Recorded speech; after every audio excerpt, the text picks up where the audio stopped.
August 1st, 2019.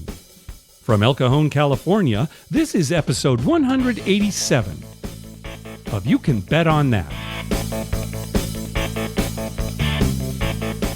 Hi, everybody. Welcome to You Can Bet on That, a podcast for the recreational gambler.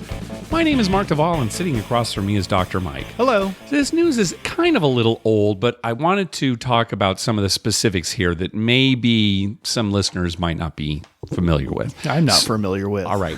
So there was a lawsuit, a class action lawsuit was brought against Encore Boston Harbor, which pretty much just opened. Right. And the lawsuit says that Encore is cheating by dealing 6-5 blackjack. Now, if that's all you heard, you'd think, well, what do you mean cheating, right? It's 6-5 blackjack. Nobody likes it. Yeah. But it's not cheating. It probably says 6-5 blackjack right there on the table. I'm sure. You know, it's everywhere. But here are some of the specifics. The lawsuit says that they're cheating by dealing 6-5 blackjack games under conditions that go against Massachusetts Gaming Commission rules. The lawsuit claims that 6-5 games can only be dealt with 1 or 2 decks, and that Encore is dealing 6-5 with 8 decks out of a shoe. Well, shouldn't that be real obvious in the law? I mean, if it says 1 or 2. Well, let's keep going. All right. All right. Because so far to me, it seems like, okay, if that's the way the law is written. All right, but however, I'm not an attorney, right? and things are often worded. I'm going to read directly from the Massachusetts Gaming Commission rules for blackjack, all right? At one point in the document, it says, the minimum number of decks used to play blackjack shall be 1 or 2 if the 6-5 blackjack variant is offered. Now, that's the minimum. Right. First of all, okay. So right there. That's the minimum. That leaves it open for, I could have 100 decks. Okay, but I'm going to go a little bit further. I just can't deal half a deck. That's right. I'm going to go a little bit further. But first of all, let's make it clear that Encore Boston Harbor is dealing a 6-5 game with 8 deck shoes. Okay, so they are doing that. Yes. But you're right. This says minimum. Now, this says minimum. This is not exactly related to what we're talking about, but the minimum number of decks used to play blackjack shall be 1 or 2. Well, then it's just 1. It doesn't make any sense. Already somebody's written it poorly. Yeah, right. If exactly. It's 1 or 2, it's 1. Did an attorney write this? Because if the minimum, you're right, you said 1 or 2, then 1 would be the minimum, right? Right? And now if they say, oh, you can't go under a deck. You can't have half a deck, right? All the tens and jacks and queens. Right, are gone. All right. But later on in the document, it says, all cards used at blackjack shall be dealt from a dealing shoe specifically designed for such purpose, with the exception of the 6-5 blackjack variation, which shall be dealt from the dealer's hand. Okay, now that's hard to do with 8 decks. Very hard to do with 8 decks, right? You need to hire like one of the NBA players with those huge hands. So it could be the only person dealing. Just these big, tall guys have big guys. I've got it for you Muhammad right Ali, from the tip of his thumb to the tip of his baby finger, if they were extended out 13 inches. All right. So just a little fact there. He could deal 8 decks. My 9 inches cannot deal 8 decks. You're 9 inches. Yeah. That's quite an estimate you got there. Hands. Oh, yeah, all right. So when you hear that part of the document, you're thinking, okay, they didn't really mean to say minimum decks, 1 or 2. For 6-5 blackjack. What they really meant to say is just 1 or 2. Yeah. It has to be 1 or 2. Yeah, like the maximum can be 2. Right. And then even later on in the document, it says, if a gaming licensee offers the 6-5 blackjack variation, a dealer shall deal the cards from his or her hand. So, clearly that was the intent. Now, the other part of the lawsuit also says that slot players are being cheated because when players cash out, they can only cash out for even dollar amounts. Now that is bad. Okay, now I think it's very similar to what we have here at Hamul Casino. Right, exactly. Where you go to the machine, let's say you got $5.39. Right. You put it in the machine will give you $5 and then a 39-cent voucher. Right. Then they're hoping you'll put it back in the machine. Right. Now, if it's like Hamul, and I think Encore probably is, if you were to take the 39-cent voucher up to the cashier, they'd give you 39 cents. They'll give you 39 cents. Okay. Right. So it's just the machine does not dispense coins. And we know that machines can dispense coins. They do got it up at Harris. Right. So this doesn't sound like cheating. No. Right? That's a marketing strategy. It's actually pretty crappy on the part of the casino, I think, because of course not everybody's going to do that. Yeah, it's right? They're going to take it home or strategy. whatever. No, you know what happens is they just throw it away. Yeah, that could be too. They have like 22 cents and they just leave it or throw it away. Now, what the casino actually does with that extra money, I'm not going to claim that they just pocket it. Maybe it goes into some kind of account or charity. So I'm not going to claim what they do with it. Okay. But if you had to guess, what do you think they're doing with it? I'm not going to guess, but it's still crappy for the customer. Yeah, I know what they're doing with it. It's not good for the customer. It's going in a pull-out bag. Yeah, that's what's happening. Pull-out bag. Yeah, filling that pull-up.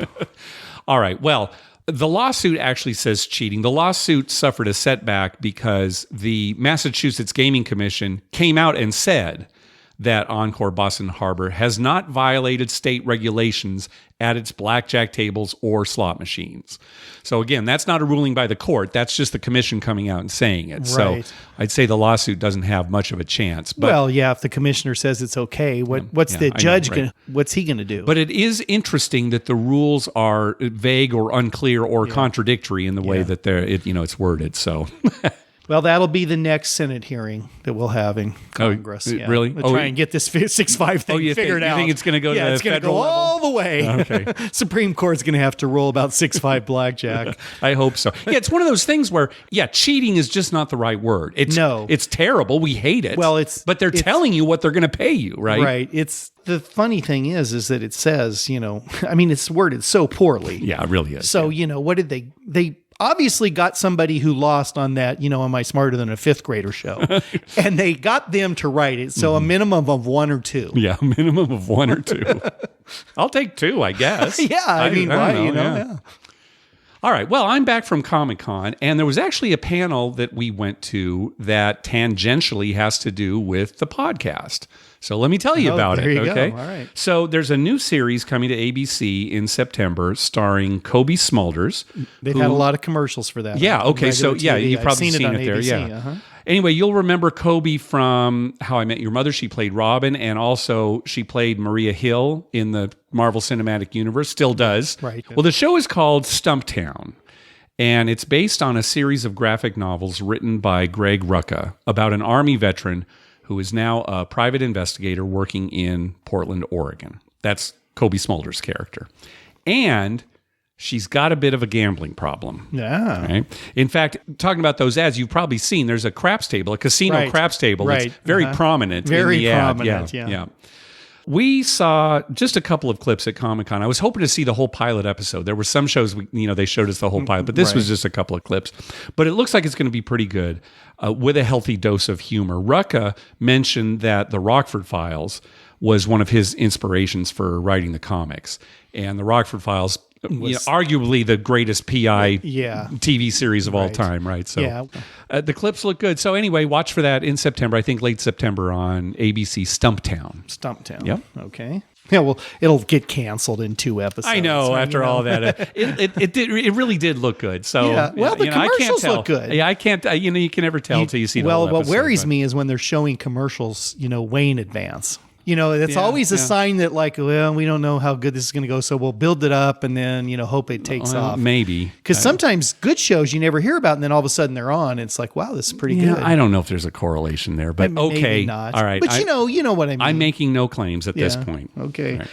As long as there's enough gambling in it, I'll be happy. Colby Smulders playing craps. One of the main characters is the owner, or maybe not the owner, but the woman who runs the casino that Kobe goes to. It's a tribal casino. Okay. And so this woman Where does it take place at? Portland. Oh, in Portland. So she's a regular character, this casino manager. So there's going to be some casino action, you would think. Yeah. Or at least talk about it. Yeah, there'd have to be, right? Yeah. Oh, we got an email from Alex. Alex had finished playing craps at a casino that may or may not be in the Baltimore area. And he was coloring up for around $1,100. He had bought in for $500 and had won about $600. So he's cashing out for about $1,100. So the dealer took his chips and pushed them to the boxman. And the boxman started sorting them out, to start counting. But then he got distracted by something else going on at the table. Well, after about 20 seconds, he had completely forgotten what he was doing and started pushing all the chips into the bank before he had actually counted them out. Nice. Right? Just pushing them in. Alex tried to stop him, but it was too late. He had completely mixed the chips into the bank. So surveillance was called. It only took about 5 minutes to get sorted out, so Alex wasn't too upset. In fact, he didn't mind at all because, and I'm just going to quote him here, let's just say I was pleasantly surprised with the number they called back with. Nice. Well, it'd be hard, right? They're all stacked up. And if it's anything like Harrah's, where the greens and the reds are hard to distinguish. Yes. When they're even when you're up close to them. Right. And somebody looking on a monitor has to think, okay, is that 3 greens and 2 reds? Or is that all green? Or, so they probably were trying to give him the benefit of the doubt a little bit, right? Well, Alex said that the employees were certain they'd never seen that before and would never see that again. I don't know about that. That seems like something that might happen very much. Well, it's one of my huge pet peeves when they're not paying attention. I mean, if you start to do something, do it and get it done and pay attention, do it right, and then go on to the next step when you're trying to multitask. Right. Well, something similar happened to me, only mine could have been much worse. It was on the other end. Yours was horrific. It's when I was cashing in, I put down $1,000, and in the course of, I got distracted, the dealer got distracted, and then one of the dealers just dropped my money. Right. Just without put it counting into the slot. Right. They never even counted Nobody had spread it out or anything. Right. So even if they went to the camera, they wouldn't know. It was just a stack of bills. It could have been 100 on top and a bunch of ones underneath. Right. Yeah. Luckily, I'm a regular, and they said, and you always buy in for 1,000. I always buy in for 1,000. Oh, was it 1,000, Mark? Yeah, it was 1,000. But can you imagine if you were in Vegas, they don't know you at all, and you just put money there. They just drop it. Even if they open the box, maybe they could see what was on top and figure it out. Yeah, I bet that's pretty difficult.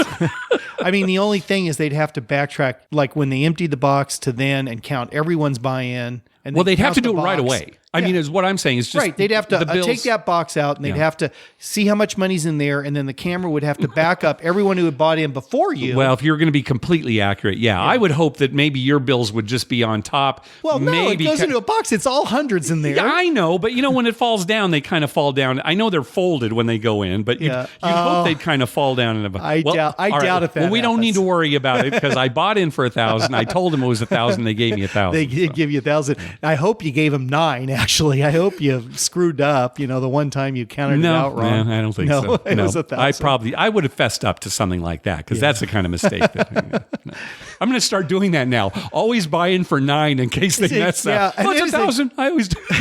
And then just say, here's the other 100. Here's the it's still in my wallet. What was I thinking? I had 1,000. Stupid Mark. Just in case they drop it ahead of time. I wish they dropped 5,000 of mine. Well, I bought in for 50,000. You saw that stack I came to the table with. Come on. Oh, we got a voicemail from listener Casey. He was listening to our episode on tipping, and he wanted to know, Dr. Mike, if you've ever gotten a tip from one of your patients. You know what's funny? Yes. Okay. Many, many times. Cash and really? Gifts. I was going to say gifts I can understand. At least 15 to 20 times a year, somebody gives me a cash tip. Really? Yeah, and I always say to them, well, no, you just pay your bill. No, I want to pay a little extra. Just take it as a tip. Wow. It happens all the time, Mark. It freaks me out. I'm surprised. Now, you know how much I get at Christmas. Mm-hmm. I mean, Christmas, I get all sorts of... I just gave one of my wife's relatives about 30 bottles of alcohol. Right. Because I get so much damn alcohol, we can't go through it. Yeah. So, I get a ton of gifts at Christmas time. But all year long, at least once a month, somebody, their bill will be like 100 and they'll give 120. Yeah. And it happens all the time. Yeah, I never get tipped at work. No. I literally never get tipped at work. Well, you don't provide a service. I don't work with the public. That might be part of it. That's just for my fellow employees, right? Are you going to give me a tip for that? I'll tell you, though, it does freak me out why somebody would be tipping me. Yeah. I'm not a waitress or something. So, it's nice. You're big on tipping. You tip, right? So. Honestly, I'm always flabbergasted and I always thank them so much. And usually what happens is I take that money and we just buy lunch for the staff. Yeah, well, good. Yeah. That's what we do with it. Good. Yeah, and it's nice. And some people they just, I don't know, they just, want to give a little extra, I guess. Nice. Well, I'm glad that Casey asked this question because I would have thought you'd just say, well, I get gifts. Yeah. But no money. Oh, wow. no. I should, one year I'm going to count it up. All right. We'll see. I bet you it's. You paying taxes on those tips? Yeah, of course. Okay. Good. Why would I not? Yeah, of course not. That's earned income. I just want, you got a separate little thing for tips. Hey, thanks to everyone who's been clicking through our Amazon link. Remember, whenever you're going to buy something through Amazon, please go to our page first, youcanbetonthat.com, and click through our Amazon link towards the top of the page. All right, let's go to some voicemails. First up is our buddy Ed. Hey, Mark, it's your buddy Ed in New Jersey. Listen, on your last episode, you mentioned that you were up for the year in craps. And that's like you said, you were up substantially in craps. You cannot do that. You are poking the gambling gods right in the eye. You did what the Italian side of my family would say, gave yourself a Malokia. Or my Jewish wife would say, a Kanahara. Heed my advice. Do not poke the gambling gods. Good luck, guys. Be well. All right, so the reason I brought it up, the point that I was trying to make was I wanted to emphasize that just because you're winning at something doesn't mean you'll continue to win. Right. So craps, you're going to lose in that in the long run. But I've been so lucky so far this year that 6 months of a lot of craps playing, at least once a week and some trips, I'm up. Well, what Ed is saying, by the end of the year, you're going to be walking funny. That's possible. But again, that was the whole point that I made. Right. Now, I still did want to brag a little bit, so that was one reason I brought it up too. Right. And in fact, I emailed Ed the exact number. I have a nice little spreadsheet and sent him everything so that he could actually see where I was at. Now you're walking in my shoes, Ed. This is what I have to put up with all the time. Here's my spreadsheet. This is how much I'm up. Where's yours? I don't have a spreadsheet, and I'm not up. Now, to be fair, when you saw that I was creating this spreadsheet and it was going to be way more detailed than I had done before, you said to me, I want you to send me an update every quarter. I did. And you have. And that's what I've been doing. You have sending me an update. Well, I like to look at it. I wished I could play like you. Boy, I'll tell you, when you see, like I keep track of tips. Right. And I tip, $1 and $2 here and there, right? I'm not making big tips. Right. And you saw the figure for my tips. Yeah. I was astounded. It's hard to believe. So you can just imagine what you're throwing out there in tips, right? Oh, I know. Yeah. I looked at yours and I about my pants. Oh, yikes. Because I'm thinking, if he's doing that much with his dollars here and there, I must be tipping a lot. Yeah, you are. All right, next call. Hey, guys. I was just listening to a podcast, and y'all mentioned how y'all always use your free play on video poker. I was just wondering why that was the case. Someone who doesn't get much free play, I want to know how I can maximize it. Keep up the good work, you guys.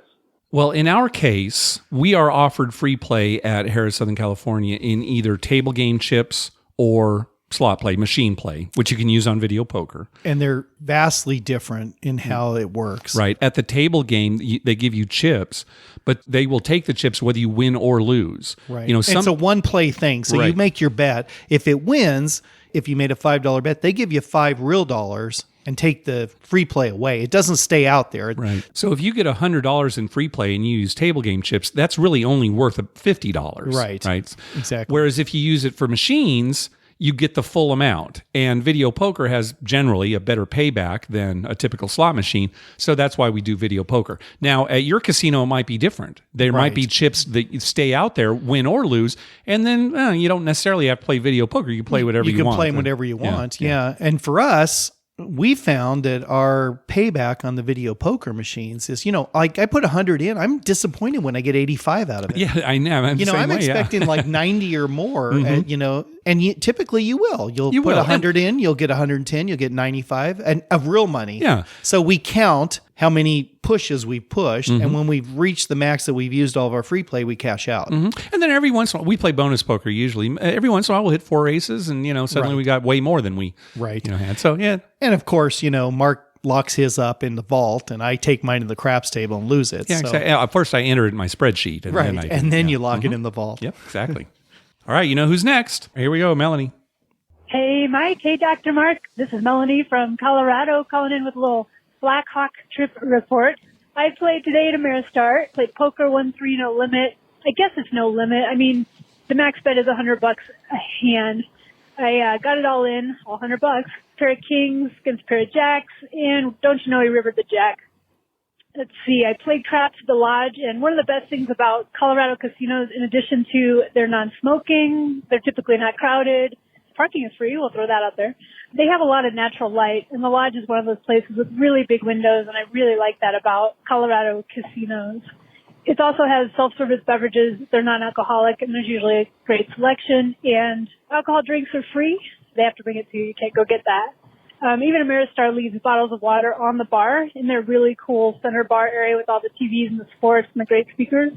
And I went on a crazy streak up in Central City. The difference between Central City and Blackhawk is Blackhawk has typically corporate casinos or really large ones that look like casinos, whereas Central City has retained its Old West character. So it's got the swinging bar doors and mannequins dressed in outfits from that era, from the 1890s, when it truly was the Wild West. I guess that's about it, but it's beautiful up there. There are, if you feel like it, some cool drives in that area, including Oh My God Road, goes into Idaho Springs. It's not open in the winter, but it is now, and it's beautiful. So if you end up in Colorado this summer, Blackhawk and Central City, non-smoking, free drinks. Anyway, thanks, guys. Bye. If we end up in Colorado, Right. we're going to go. I can't see us making a special That's a pretty trip big if. because of the $100 max. But, oh, yeah, You know we're what? there. She mentions a great thing. I love windows in casino. I know a lot of them don't, and most of them are, you can't see out. They don't want you to see out because they don't want you to see how nice it is outside. right.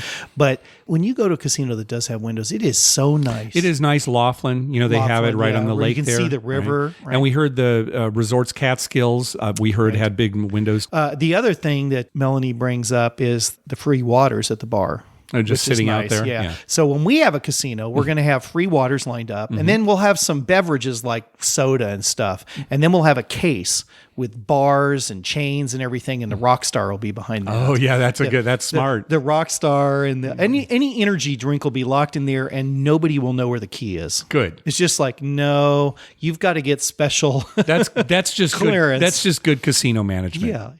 All right. Next call. Hey guys, Nick from Chicago. First off, I want to say you have a freaking amazing podcast. You guys have a great rapport, very entertaining, and I'm grinding through the episodes right now, and I'm glad I discovered you a few weeks ago. A little crazy story of mine happened tonight. I'm playing at the Horseshoe in Hammond, Indiana, and I'm playing PLO, Pot Limit Omaha. It's a very, very high variance form of live poker. You get 4 cards instead of 2. The swings are massive. Long story short, I was up a couple thousand, down a couple thousand, ended up going broke, whatever. So as I'm leaving the casino, I had one black chip left in my pocket, $100 chip. And I said, you know what, I'm just going to throw this on the roulette table. I decided to throw it on black 26. I'm down 2,000 for the day. What's an extra 100? Who cares? As that little marble is dancing in and out of each slot and giving you that adrenaline rush, whether you're going to win or lose, it's a crazy feeling. Boom, lands in black 26, $3,500 in your face. So I ended up getting out of my hole and plus 1,500 for the day. Absolutely wild day. I hope this doesn't become a habit because I know roulette's a negative EV game, but wanted to share with you guys the story, and thanks again. Keep up the good work. I was praying so hard he was going to say 12 red. Remember that when I was in Vegas and I was down, and my friend said to me, put that on 12 red. And I'm like, that's silly. Right. What a waste. And I didn't. And then 12 red came up. Yeah. And then we stood there and watched as they spun it again, and 12 red came up. I was like, oh my God. If he had said 12 red. Well, congratulations, Nick. It's interesting because we also got 37 other calls from 37 other listeners who had a single black chip as they left the casino. They all put it on black 26 and they lost. Yeah. I'm not going to play those calls. No. Because I don't think they're that interesting. But, it's just like I had a single black chip and I lost. That's it. Thanks for calling. Good for Nick, yep, right? It's good for Nick. Is pot limit Omaha high only or is it high low? You can play it high low, but usually it's high only. Right. But it's high low. It really gets crazy. Yeah, you get some crazy things. I prefer limit anyway. Yeah. So I've never played pot limit, but no, you can play it both ways, but it's typically high only. Yeah. Omaha, we like Omaha. Yeah, I love it. I mean, if we're going to go in a casino, we prefer to play Omaha. I would, than Texas Hold'em. For sure. It's just, I don't know. We're old. That's right. I guess that has something to do with it. That has a lot to do. To me, it's a more interesting game. It's more interesting, exactly. Yeah. All right, next up is Steve. Hi, guys. It's Steve from Virginia. After my initial trip to the World Series of Poker, I decided to fly back out a week later to play some more. Just a little update. The initial trip, I carried $800 with me. I came home with $3,200 between playing satellite and a couple of hits on a slot machine. Second trip, I carried $1,200 out with me, and I came back with an additional $3,000. Nice. I had a blast both times. I stayed at Harrah's, but played at Rio, and played at the Venetian. Loved the Venetian for the design of the casino. Felt right at home there, comfortable. Harrah's, to me, is beyond dated and just needs to be completely reworked. Again, all in all, the first trip out was my first trip ever to Las Vegas. The second trip, which was less than a week later, was just as enjoyable as the first, and I enjoyed it. And any updates on Gamblepalooza that you could give us, I would love it, because I would love to come to Gamblepalooza. You got cut off there. We don't have any solid details on Gamblepalooza. I've been in touch with Vito just very briefly. We talked about it. This is his baby. Right. He kind of reached out like, what do you think? We can say it'll probably be in April if it happens at all, but that's all we can say, at this point. So. Just to throw it out there, we're kind of pushing for Monaco. Yeah, I think that would be just wonderful. I think that would be very nice. Vito's on the phone trying to what? Oui. Well, it's great he had two great trips. Yeah, his first ever. I do agree with the Harrah's comment. It needs to be kind of redone. It needs to be redone. But I'll tell you what, the people there are so nice. Yeah, I don't mind staying there. They upgrade some. The suites are fine. Oh, yeah, okay. I mean, I've had nice suites there. The rooms are okay. There's nothing special about the casino. No. It's a little cramped. It is very cramped. But you're right that we always have good crews there. And we have I good like crews. We have nice people. And you know what the main thing is for us too? It is kind of central. It's got a great location. Yeah, it's a great location. So it'd be a shame if they closed it down for like 2 years to build something else. I don't think they do that. Yeah, no. You think they just modify it a little bit? They're limited on space. Yeah, that's what it boils down to. Yeah. All right, let's hear from Jim. Hey, Mark and Dr. Mike. My name's Jim from Ohio. Just calling to share a story with you that happened the other night. I recently discovered your podcast and starting from the beginning, and wanted to thank you for one specific episode over 6 years ago that you did on Mississippi Stud. Anyway, I was listening to the podcast, and it seemed pretty interesting of a game, so I figured I'd give it a try. And no offense, but I didn't know if you were 100% on the mark. You're saying that any pair of 6s through 10s would push every bet that was out there, and you have the opportunity to make 4 different bets. I thought, no way. It had to be, maybe you'd push on your ante, but lose your 3rd or 4th, 5th Street bet or something. But no, it really is the case. I ended up done with work a little early a couple days ago, and I stopped at a local casino here, looked to their Mississippi Stud table, sat down, and my very first hand right off the rip, I got 3 of a kind. And then a couple hands after that, I got a pair. Anyway, the overarching part of it is I played a total of about 15 hands. And I must have had an abnormally good run of luck, because in those 15 hands, I got 3 or 4 different pairs that paid, jacks or better. I hit 3 of a kind twice, and I hit a 5-card flush. So by the time I actually got to count my chips, my $200 initial buy-in was up to about $850, and that was maybe after about 10 hands. So I figured I'd start over. I took $650 and set it to the side, and I said, I'm not going to leave with less than that. I'm not going to get into that stack, but I'll play with this $200 that I have. The rest of the cards didn't really go my way, so I ended up with about $7 left out of the 200 that I put at risk. And anyway, I got done my $650, and I tossed the $7 to the dealer as a tip. Oh, by the way, I had been putting the dealer in for $4 or $5 each hand, so my luck was their luck as well, and they were able to drop about $100 altogether. But yeah, overall, it went really well. I sat at the table for maybe 40 minutes, and I walked away up $450 in profit. It was a good night. You got cut off there. Good discipline, Yeah, right? very good It'd be discipline. so easy once you go through that 200. Well, maybe I'll play two a more couple hands, more hands. Yeah, right? just walk away. Well, and also, I mean, he tripled his money on Mississippi Stud. What, 15 hands and he's getting a flush and trips? That's a good run. That's a good run. That's not going to happen too often. No. And I was really glad to hear that we explained Mississippi Stud correctly, especially for an episode that old. Well, we don't always do that. That is one thing we pride ourselves on, is Mississippi Stud. Oh, yeah. We're big Mississippi. Everything else, we're close. Have you ever played a hand of Mississippi Stud? Maybe. I don't know if you, maybe with me. Yeah, maybe one or two. I'd be surprised if it was more than 5. Yeah, well, no, you wouldn't stay at the table. You'd be, I got to get to the craps table. Some lady at Harris last night said to me that she was new and she had a very, very good roll. Okay. And it's what brought me home a winner. Mm-hmm. And I was helping her because she really didn't know craps. Yeah. And I was telling her, she's having a good roll. And I said, well, she had a $10 9. And I'm like, put 5 more on it, and then she rolled 9. She's all have. Anyway, she says to me, you really know this game. Do you play very much? And I just looked at her and I kind of laughed and I said, just occasionally. And the dealer was Matthew, and Matthew's like laughing, like every day. Yeah, I mean, you said this was last night? Yeah, this was last night. How often do you go? I haven't been out there in like 2 weeks because of Comic-Con and everything else. You're there every night. Yikes. Well, somebody's got to keep the doors open. Yeah, that's true. Yeah, there you go. Yeah. All right, next call. Hi, Virgil, first-time caller. Always love your show.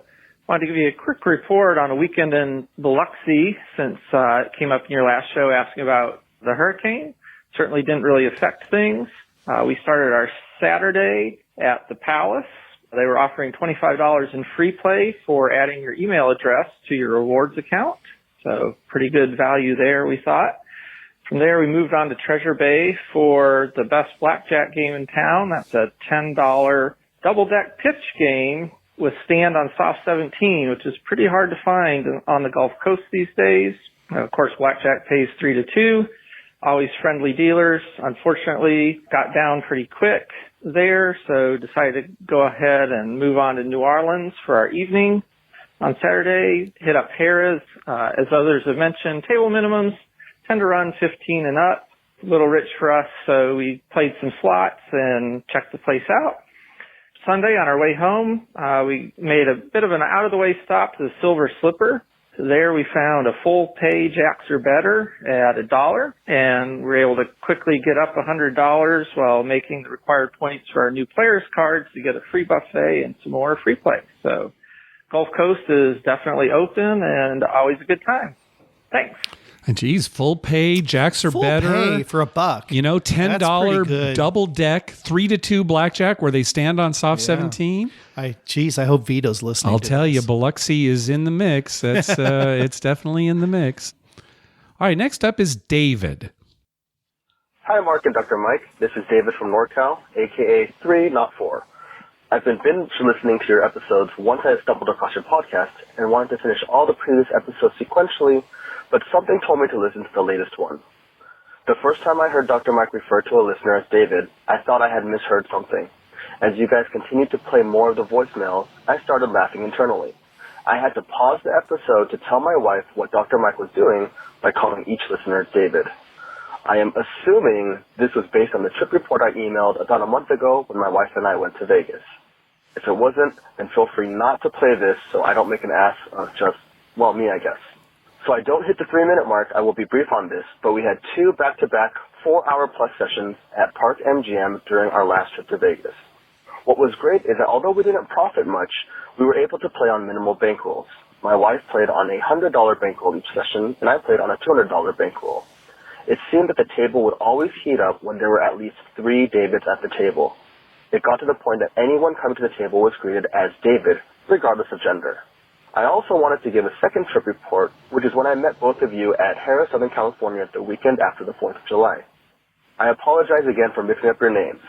I guess I was just starstruck from meeting some of my celebrities. We were down south visiting some friends, and I snuck out after the wife and kids had gone to bed so I could check out Harrah's, Southern California, and hopefully meet you both. It was not a disappointment. Thank you both again for your generosity. For the other folks listening in, I had taken the Uber to Harrah's as we had some refreshing beverages at dinner that impaired my ability to drive. Mark and Dr. Mike were concerned if I would be able to call an Uber back given Harrah's remote location and offered me a ride back with them when they were done. While the thought of getting some late-night Jack in the Box was really tempting, I could not stay long in case one of our young children woke up back at where we were staying. Dr. Mike, I appreciated that you let me play on top of your bets. In the hour that I was there, you placed the 6 and 8 for me for $30 each. After taking the first couple hits, I began to press. By the time the shooter finished, both of those were at $180 each, and I had $325 in my pocket. My $60 had turned into $500, including what was on the table, so not a bad return. I had hoped for one more hit, but unfortunately that was not the case. Still, the $300 left in my pocket after tipping the dealer was enough to pay for my Uber rides and cover lunch with our friends the next day. It was great to meet you both, and I hope to see you at a future meetup with my wife as well. I'm sure Dr. Mike will love the superstitions my wife makes up when she plays. Sorry if my voice quality hasn't been good on this call as I've been fighting a pretty terrible head cold. All right, bye. All right, yeah, thanks, David. You were, in fact, the inspiration for Mike's hilarious gag on the last episode of Calling Everybody David. We were worried on the way home whether you actually got an Uber or not. Yeah, because you disappeared. I'm home and I'm telling Mark, David's probably still out front there waiting for an Uber. So I'm glad to hear you got one home. Yep. And honestly, next time you should go with us because I could not eat all the tacos you ordered. Yeah, there were just too many. Yeah, I mean, we ordered for you, David, and then what could I do? We looked back there, and it's like, oh, yeah, that's right. David's not with us. He took an Uber, so I guess I'm going to eat 8 tacos. Yeah. I did not feel good the next night. Really? Yeah. Hey, David, don't feel bad about mixing us up. I'll tell you, the first time we met Chuck Monster. So for those who don't know, Hunter and Chuck Monster were the big driving forces behind VIMF, the Vegas Internet Mafia Family Picnic. And if you've ever seen Chuck Monster, he's a very imposing figure. He's tall, right? Big. He's got this long beard. You can't miss him. Yeah, right. And so the first time I met him, the first time I ever saw him, and I knew I knew the difference between them, but I saw him and I said, Hunter! He's like, no, I'm Chuck Monster. Oh, and so I felt terrible. So don't worry. It happens to all of us. Yeah, Hey, you were in the right area. Yeah, I got right. I was in the right area. I didn't call him Tim. I didn't call him Michelle. Yeah, I called him Hunter. Right. I mean, that's somebody he knew. All right. Hey, let's hear from Professor Slots. Hi, David and Dr. David. It's John over at the Professor Slots podcast and website. I appreciated your tip advice for slot attendants from your last episode. You were spot on. Since I've gotten over 100 W2Gs playing slot machines, I wanted to let you know there's a bit more you and your listeners might be interested in.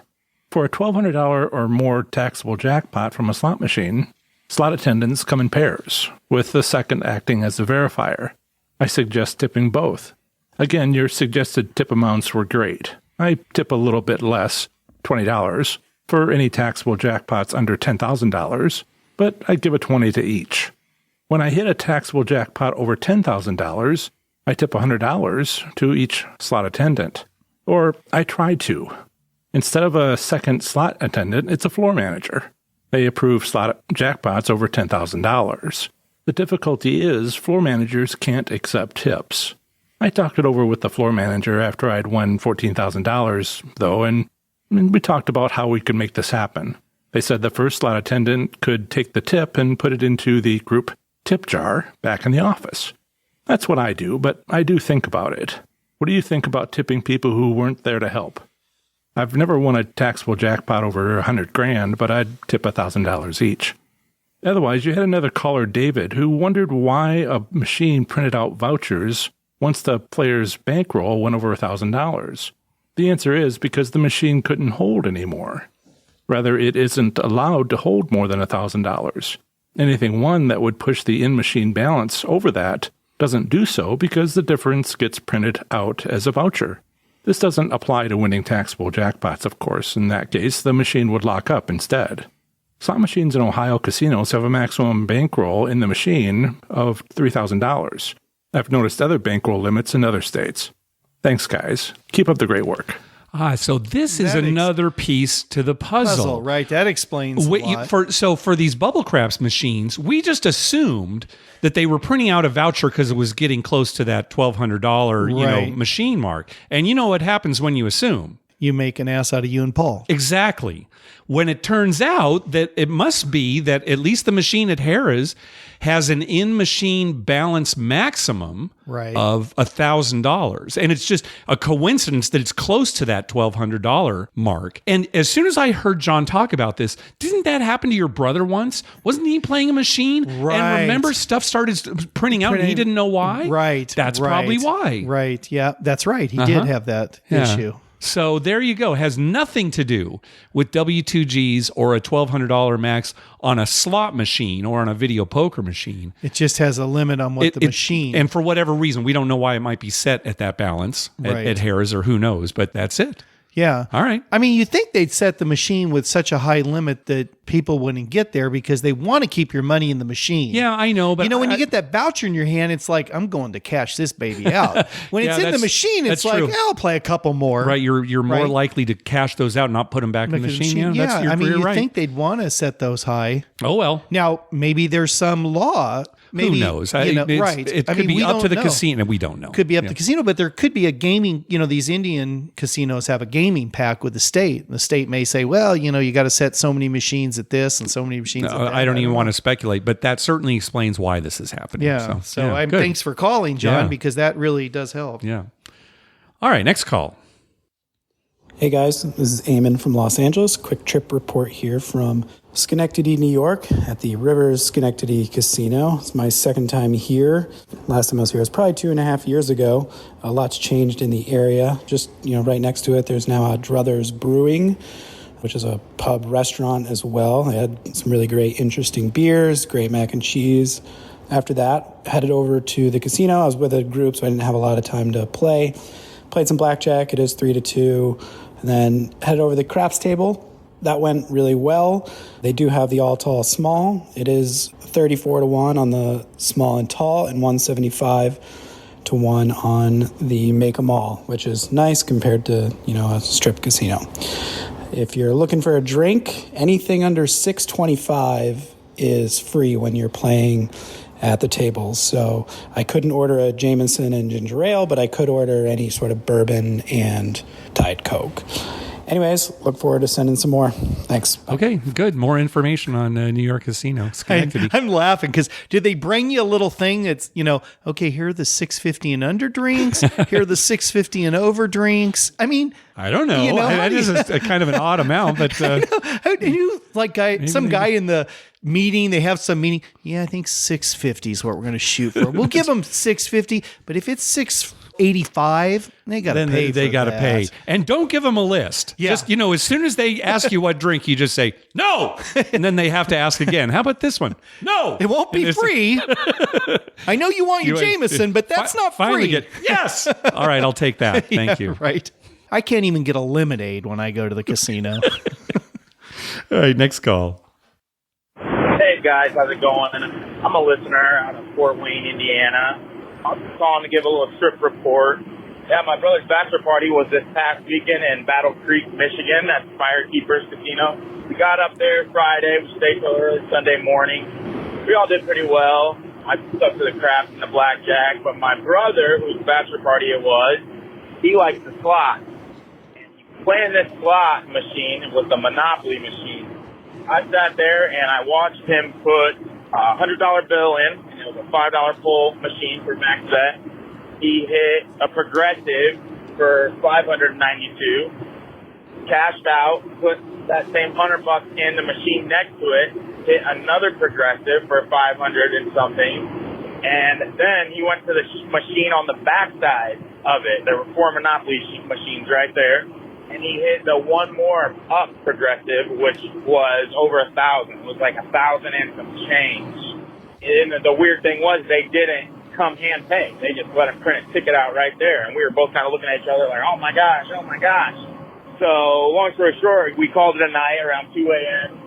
He had woke up early and went back down there to play that machine, and they had shut the machine down. It said temporarily disabled. So I don't know if the machine was messing up or what, but he had a pretty good week, and I think he ended up going home with about $4,000, maybe a little more. But, that was at FireKeepers in Battle Creek, Michigan. Thanks for the call, guys. Bye. Nice, good bachelor party. Yeah, that's a great party. Probably you didn't get a hand pay. The amount was probably under $1,200. So even though it was over $1,000, sometimes they don't have to give you a hand pay in that case. Have you ever played these Monopoly machines? No, I know I which have ones he's not. talking about. Yeah, I have. Yeah. What my family and I, when we were out at Hamul recently, we play. It's fun. I've seen it. I think they're really fun. So yeah. I should get my dad to play that. I think he would like it. He would like that. He would like it a lot. He was playing Monopoly with my daughters the other day. Oh, real Monopoly. Real Monopoly, yeah. And they love playing Monopoly. Yeah. And my youngest daughter was kicking his butt, and he was furious because she had put a couple of hotels on a property and he landed on it, and he was like, no, I don't have to pay that much. You're cheating me. And she's like, it's right here, Grandpa. It's right here. And their big argument over what he has to pay for landing on her spot. And he said, I think they're cheating. They're cheating. The way this is written here is really vague. Right. He did not want to pay the rent for those hotels. And I'm explaining to him, Dad, you've got to get property and you've got to get hotels. We're going over the whole how Monopoly works. Yeah, you got to be aggressive at the beginning. Right, at the beginning. And he's like, no, I'm just collecting my $200 to go. And he had a lot of cash, but he had to keep giving it to her. Yeah. So eventually, the game was called because I couldn't take the arguing anymore. That's fantastic. Now he's not being like a nice grandfather, like, oh no, not when it comes to games. He wanted to kick their butts. Oh, that's great. All right, next up is Tony. Hey, Dave and Dr. David. This is Tony from Texas, and I had a couple of questions. First, I was going to Vegas probably 4 times a year. I used to be platinum at Caesars, which was Total Rewards. I'm not very big player, so I would stay at Rio mostly, and I'd get my rooms comped, and there was no resort fee. But all of a sudden, they started charging the resort fee for platinum players, and, I kind of veered away from them, but I'm not really understanding why the casinos are charging resort fees. Not there to weight train. I'm not there to go to their pool. I'm there to gamble. I'm there to have a good time. I have internet on my phone. What is the deal with this resort fee? And do you foresee the hotels and casinos, not just in Vegas, but around the country, ditching that? I'm wondering if it's some sort of a tax relief for them to charge a resort fee and not have to pay a full-blown hotel tax, because they're even charging a lot of them resort fees on comp rooms. And when are we going to have real casino gambling in Texas? Any interest in that? I can't wait. Anyway, love your show. Have a great day. Thanks again. It does seem strange that you can't play Texas Hold'em in Texas. Right.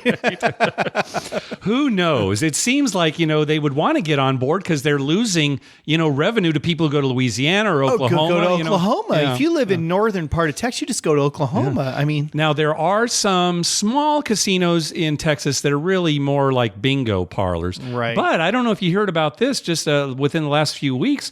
A man did recently win $1.5 million on a slot machine at the Kickapoo Casino in Texas. I love these names. Yeah, so there is a little bit there, but who knows? Now, as far as resort fees go, resort fees have nothing to do with taxes. They have nothing to do with extra amenities that you get at the hotel. It's just a way for hotels to increase their visibility on third-party travel sites.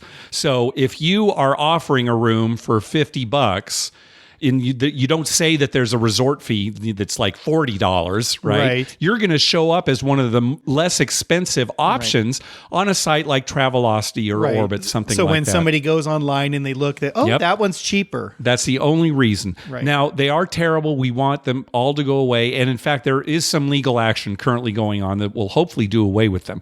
But keep this in mind. Even if the resort fees go away, you aren't going to be paying less for your hotel room. No. The rate's just going to go up and it's not going to be called a resort fee. So right now, let's say you're paying $60 for the room plus a $40 resort fee. Right. Well, okay, once they get rid of resort fees, well, it's just going to be a $100 hotel room. Right. So it's not going to change. It's just you'll know. Hiding. Yeah, it's just you'll know up front. You'll know up front. It's just a way of hiding things. I mean, look at the airlines that do it. Mm-hmm. Spirit Airlines. Yeah, Spirit's a good example. Oh, yeah. It comes up as the cheapest flight to Vegas, right? That's right. But then you look and you've got got to pay all these little extra. Yeah, you got to things. pay to get your boarding pass. You got to pay to get a boarding pass. You got to pay to carry your purse on. You got to pay to have actual oxygen in the plane. Yeah. I mean, they tack all this stuff on, and it comes out it's the same price as Southwest. Yeah, so, but when you Google that, you get they're the cheapest. Yeah, right. All right, next call. Hi, Mark and Dr. Mike. This is Tyler from Minnesota again. We love playing craps. We bring up a portable craps table to our vacation in northern Minnesota. We also like to fish. I know Dr. Mike likes fishing. Mark, you not so much. But my dad was lucky enough to catch a trophy walleye 30 inches on the cabin lake that we go to. That's the biggest fish I've ever seen. Dr. Mike might be able to attest to that since his trips up to Canada. That's a pretty big walleye. That's a very big walleye. I'm freaking out because it is a trophy fish, and my dad goes, well, you're pretty excited about this. And I'm yeah, Dad, this is the biggest one I've ever seen in my life. He goes, you're acting as if you won the fire bet. And I go, yeah, it's that rare. This is a mega fish here.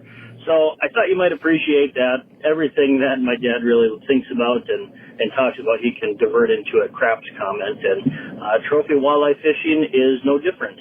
Love the podcast. Have a great one. Thanks. Bye. Have you ever eaten walleye, Mark? Oh, if I have, I don't know. Well, it's a game fish, so you can't buy it in stores or restaurants. Oh. But walleye is the best fish ever. Really?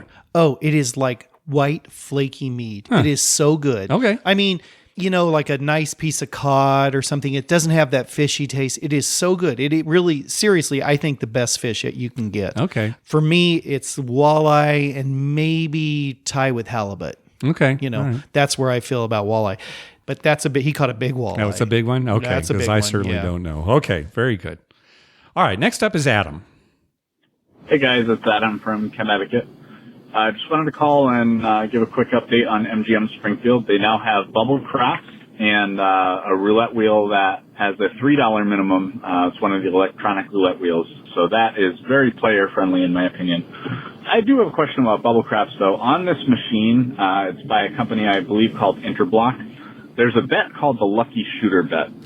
I have played it every time I've played the bubble craps, and it seems to work out okay. I know it's a side bet, so Dr. Mike will love it. Mark, you'll hate it for sure. I'm just curious if you guys know what the house edge is compared to, say, the fire bet and the all tall, all small. It seems to work out a little bit better than the fire bet, although to a much smaller amount for sure. I've enjoyed teaching some friends how to play craps on the Interblock bubble craps at MGM Springfield. It's not as fun as a regular craps table with the live dealers and the big crowd, but it is a nice way to kind of budget your money, and it is nice to see $5 craps finally at MGM Springfield. The $10 tables are more prevalent, so they seem to be listening a little bit to the player complaints over the last few months. Even on a Friday or Saturday night, they'll usually have one or two $10 live craps tables. All right, I'm curious to hear your input on the Lucky Shooter bet. Other than that, I'll hear from you guys soon. Bye. All right, Mike, you ready to hear about the Lucky Shooter? Yeah. This, I think, is probably the most difficult crap side bet to explain. Right. Okay, well, so, I was reading your synopsis here, and it's pretty difficult. So if to explain. hopefully I can do a good job here. If I can get you to understand, then I've done my job.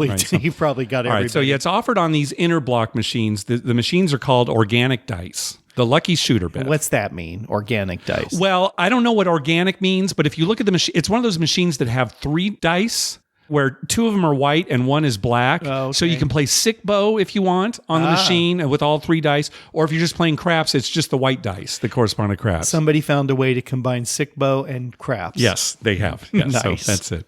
All right. That person needs a life. First of all, let's talk about what box numbers are. Okay, box numbers are basically the numbers that can be possible points or numbers that you can make place bets on. Right. So 4, 5, 6, 8, 9, 10. Correct. So when we say box numbers, that's what we're talking about. Okay. The Lucky Shooter is a bet that the shooter will roll a certain number of box numbers after establishing a point. Right? There's a little more to it than that. So let's go through the specifics. So the bet is made before a new come out roll. It doesn't have to be a new shooter. Just after they made a point when they're coming out. When they're coming out, or it is a new shooter. Just anytime there's a come out roll, that's when you can make the bet. Okay. If the come out roll is 2, 3, or 12, the bet loses. Okay. It's like you crapped it.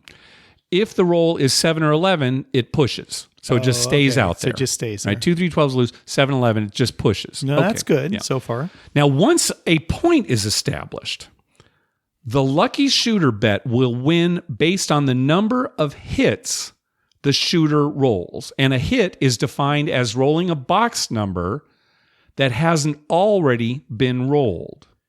Oh, okay. So if you rolled a 5, that's one hit. Then if you roll another 5, that just doesn't count. That is not another hit, but there's a little bit more to it, okay?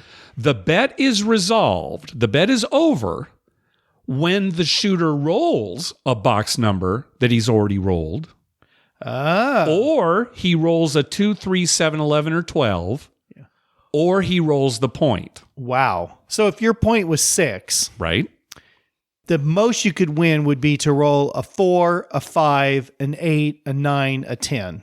Right. And then the point. And the point. That's you actually get a little bit more money if you roll the point Okay. as kind of the last one. But the bet is But if you make the point, let's say your point was 6, then you rolled a 4, then you rolled a 6, you only got one. That's just one hit. One hit. And the bet only pays when you have 2 or more hits. There are different pay tables, but 2 or more. Boy, this must have a high house edge. The house edge is about 13%. Okay. Which is comparable to the all small tall, depending on what the payouts are. It's certainly better than the fire bet. The fire bet's terrible, over 20%. Right. Well, that's a lot harder. But yeah, so for example, let's say you come out on a 6. That's your point. You roll a 5, you roll a 4, then you roll another 5. The bet's over. Yeah, You've only gotten so you got 2 two hits. But then the bet ends, but you can't continue it because you're not coming out.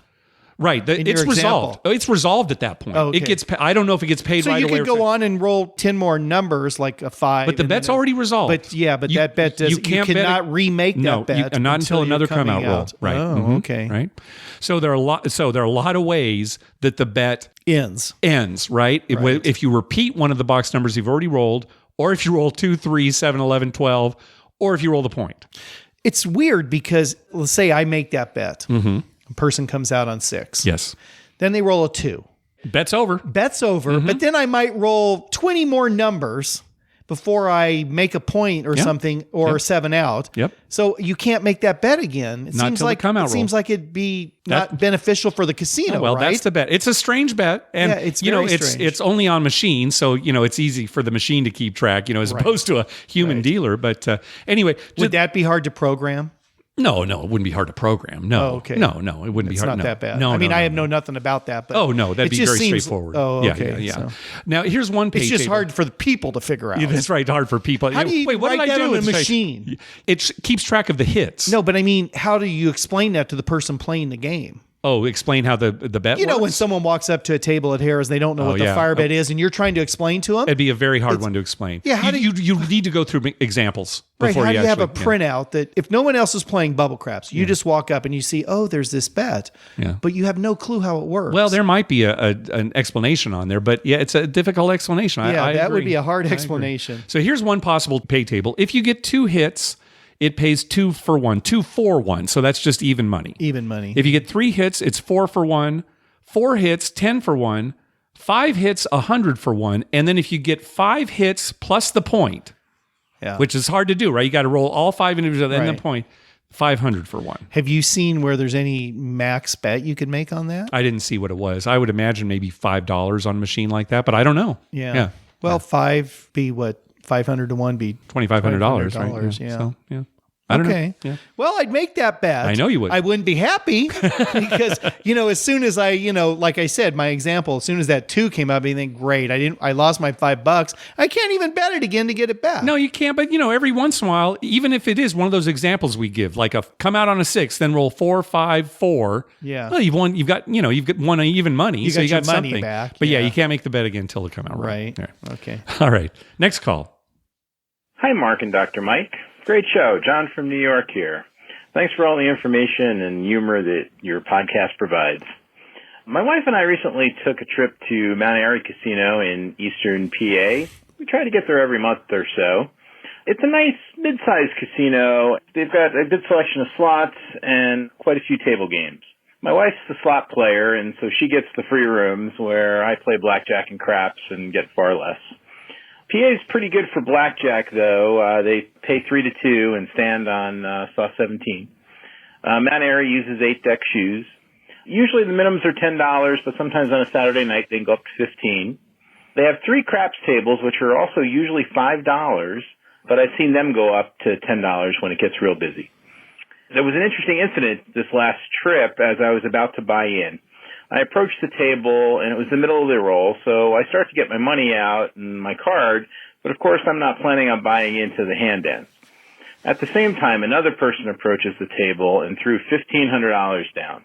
The shooter was not happy. The box held the dice, took the money, counted it all out, cut out the chips.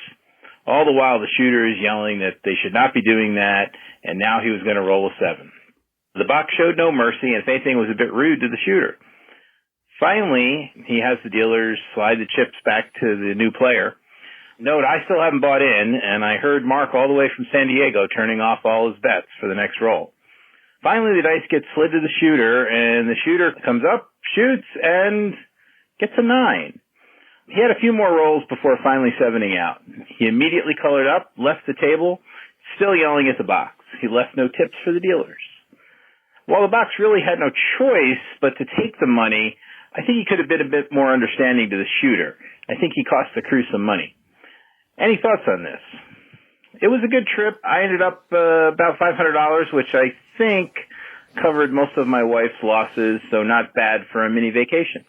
Thanks again for a great show, and keep them coming.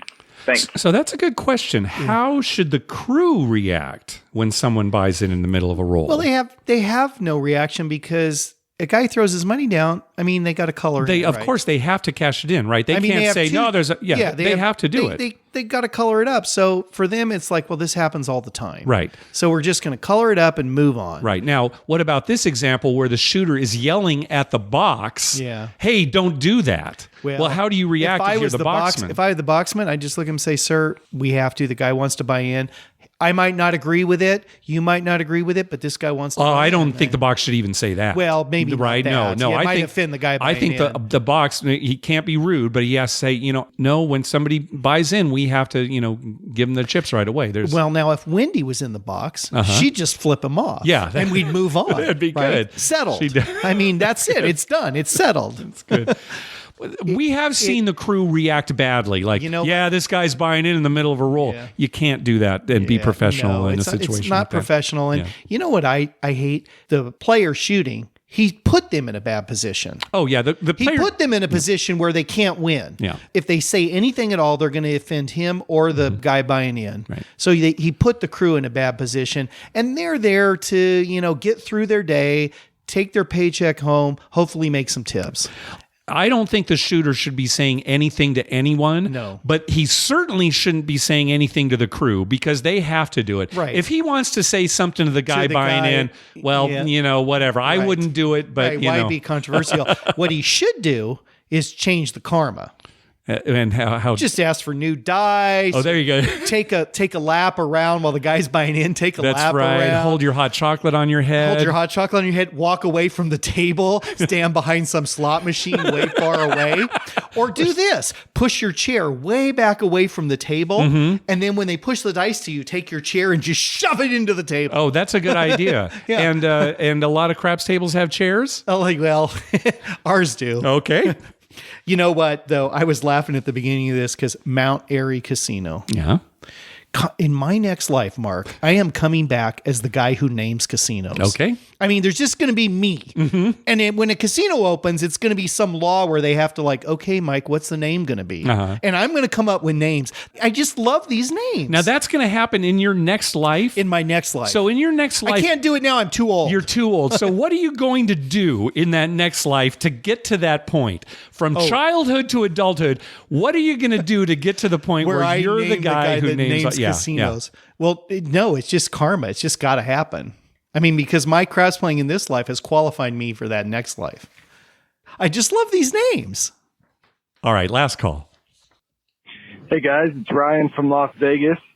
Just want to tell you guys about something that happened. I was up in Carson City this last weekend meeting some family up there. I'd never been up there, so tried to go to the craps table on a Saturday evening, about 4 o'clock, and there was nobody there. The craps table was closed down. There was only one craps table, but it was closed down, and there was a sign that said there was craps lessons at 5.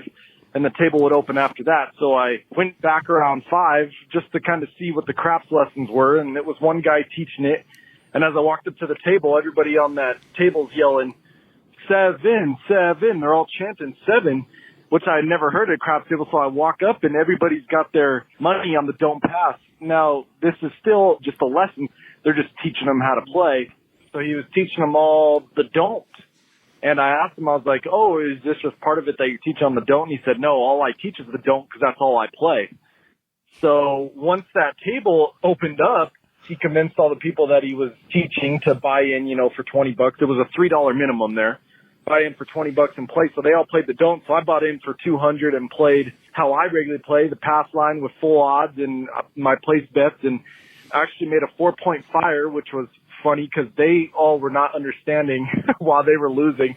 And I was just kind of laughing. And then I was telling them, just follow me. This is another way to play. You can play the don't, but a lot of people don't play that way.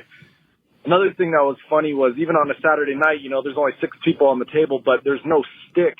There's just 2 of the box dealers, and then one of them handles the stick. Whoever's shooting the opposite side, that person holds the sticks. Also, you can't make any of the hard ways, the hops, the horns. You can't make any of those bets while there's no actual stick man because they say they can't reach it, which is really weird. I've never seen that before. So I didn't play for long. I made $100 and I left, but it was just weird. It was a weird crowd. I've never seen that before on a craps table, but maybe that's just Carson City. I don't know. All right, guys. Later. A lot of good stuff in that call. That's a great story. I mean, who would teach the don't? Look, when you're teaching the game, teach the game. Teach the don't, that's fine. But explain the pass line first, everything else, and then say, here's the don't. It's the opposite. You don't teach people who are learning what you like to do. You teach the game. It'd be funny, though, to teach them the don't, and then they go to some casino, and they're kind of trying to figure out why everyone hates them, and, why people are like, get rid of that don't guy, right? It's like, well, what? Now, as far as no stick man on the table, when you and I used to deal those casino nights, that's the way it was. There were just two dealers, and whoever was shooting, the dealer on the opposite side would have the stick. Now, our tables weren't as big as, real casino tables, but they won't take any prop bets. Yeah. I don't know. What's going on kind of strange, but it would be a hard reach. Oh, it would be a hard reach, but come on. That's where the casino makes its money. That's funny. That's losing money on the casino. The whole story is like a bad dream. Yeah, it's the dream I have. Yeah, it's the dreams I have, and I'm glad that Ryan called because I got to tell you this story. I was going to tell you this afterwards, but I'll tell it on the air. All right. I woke up 2 mornings ago and I was so pissed off, and I told my wife, just getting out of bed, and I said, "Oh, I'm so mad," and she said, "What?" And I said, "Well, I just had this dream right before I woke up. I had this dream that I was at a blackjack table, and there was some younger guy playing blackjack." And he was asking the guy next to him what he should do. He was at third base, and he was, should I hit or should I stay? Right. The dealer had like a 4-up. Mm-hmm. And the guy next to him's looking at it, and they're talking about it. And I'm at the table, and I pipe in and say, you can show everybody. It doesn't matter. We can all give you input. Mm-hmm. And so, I can do that? Oh, okay. And he flips it over. He's got 19. And I was so mad. I'm like, you can't hit 19. He's got a 4. And I'm trying to explain it. Oh, yeah. That's why he can't hit 19, because he's got a 4. Yeah. Right. I'm trying to explain, and I said, oh, you need to get one of those little cards that has basic strategy. They sell them at most of the gift shops and stuff, right? And the dealer pipes up, no, we don't sell those. And I was just infuriated. And I woke up, you've had those dreams where they're so realistic and you wake up and got the same emotion. Yeah, and you're in a bad mood. I'm taking a shower and I'm thinking, what an idiot. He was discussing hitting 19. And I don't know if I was mad because, he was playing poorly, or I was mad because the game was being delayed because he was trying to decide whether to hit 19.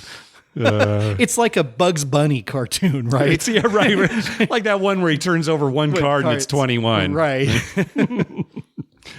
Well, that's going to do it for this episode. We want to thank some people for some PayPal donations.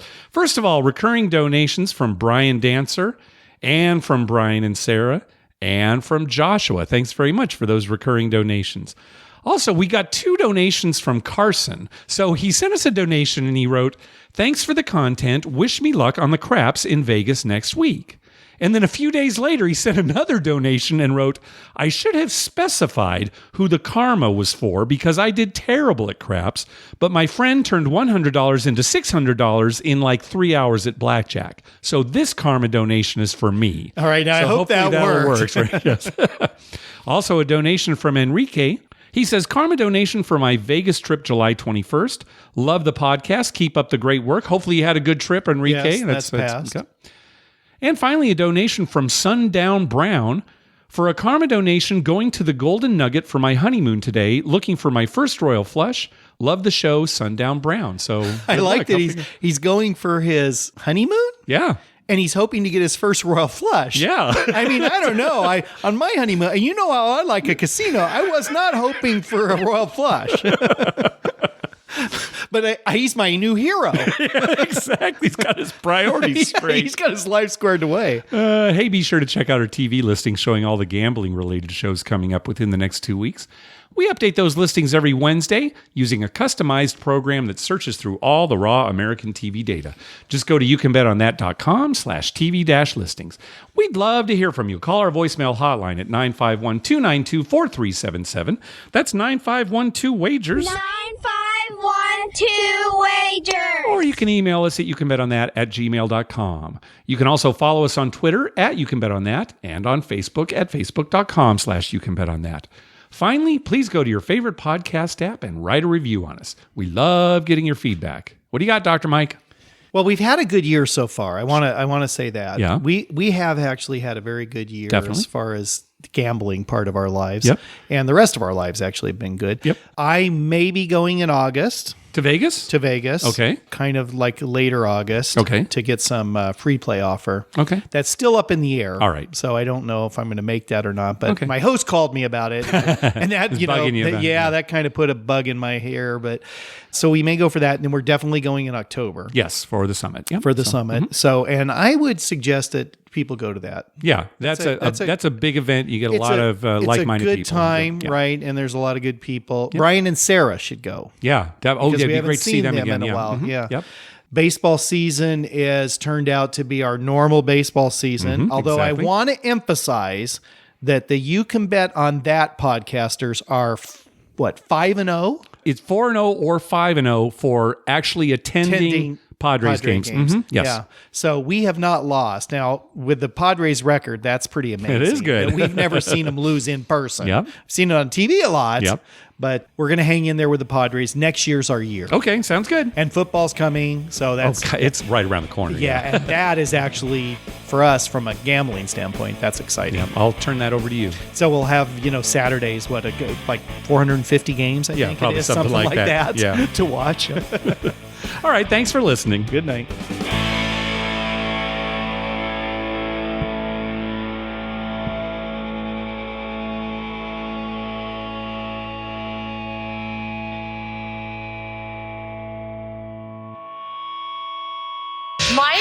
Mark, that was wonderful. I had no idea you were so talented. The audience is going to love you.